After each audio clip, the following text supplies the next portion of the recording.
Monterrey, Mexico, located in Nuevo Leon, is currently recognized for its industrial and economical contribution to Mexico's economy.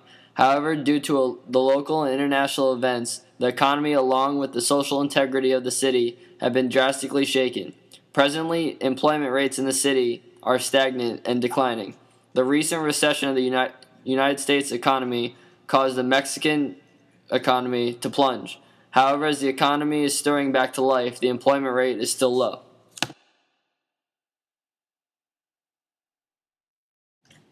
With its beautiful landscape, abundance of museums, and vibrant nightlife, the drop in tourism means that people in almost every industry of the city have taken a financial blow. Even the residents of Monterrey have been forced to reconsider their activities in the name of safety, which only makes matters worse. While foreign investors may have been able to keep the city afloat at one time, many businesses are afraid to invest in Monterrey because of the turmoil. Some are even reconsidering their investments. The New York Times reports that foreign investment have dropped by 50% in the past year. The officials at these companies have been subjected to extortion and even kidnapping, and there's no end in sight.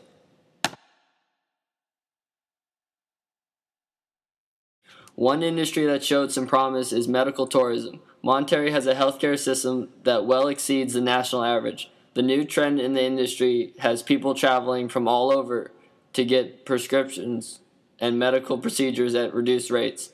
Ethics aside, this industry has created countless new jobs. Construction workers are building new hospitals for foreign patients, and jobs have also been created for more doctors and nurses. Monterrey is a major center of medical tourism, but the threat of violence has caused a drop in patients. However, this is not the only healthcare topic of concern.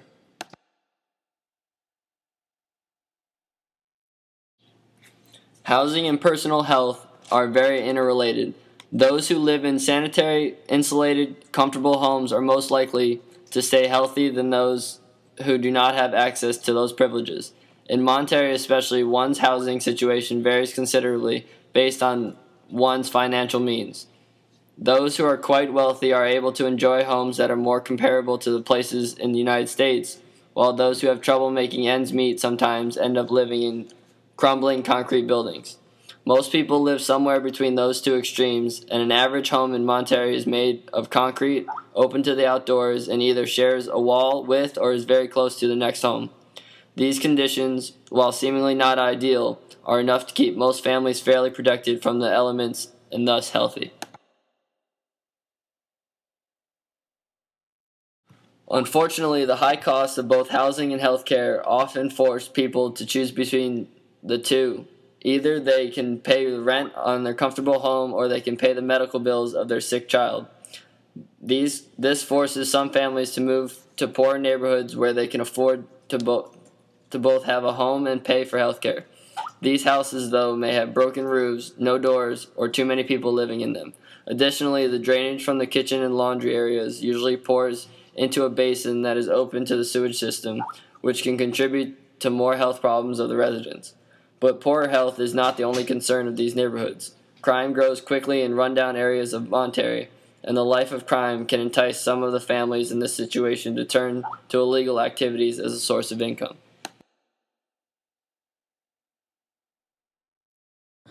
Creating a vicious circle within Monterrey regarding the state of housing and the effect that drug wars and the current economic turmoil have on the state. That state, in turn, exasperates the total state of the system.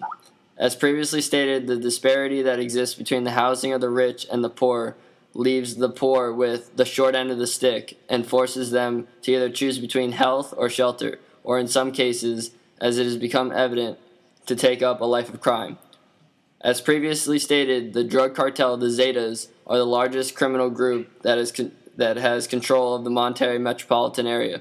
From 2006 to 2008, the amount of gang members in the Monterrey area doubled from 11,319 to 26,023.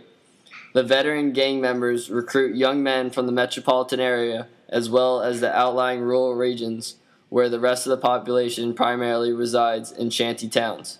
The population that has the means to seek protection does by moving into secured communities. Unfortunately, these only divide the national identity, thereby fueling hostility between the two economic groups and leading to more isolation of the rich from the poorer areas. It all ends with a large recruitment rate for the drug cartels and the gangs. Employment is only worsened by threats and forced taxes by the drug groups and gangs upon small business, leading to deteriorating economic state. This forces more people to choose between the necessities in their life, such as housing or health care, unfortunately resorting to crime in the end to be able to keep both, continuing the circle.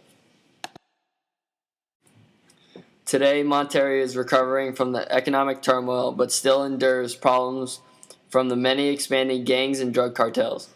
Safety remains a primary concern for both tourists and citizens hoping to get past the obstacles of the day.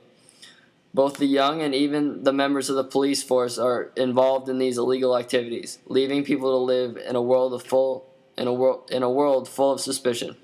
Housing projects are growing, causing availability and jobs. However, with the expanding population and people migrating to other areas, the economy of Monterrey, Mexico remains uncertain.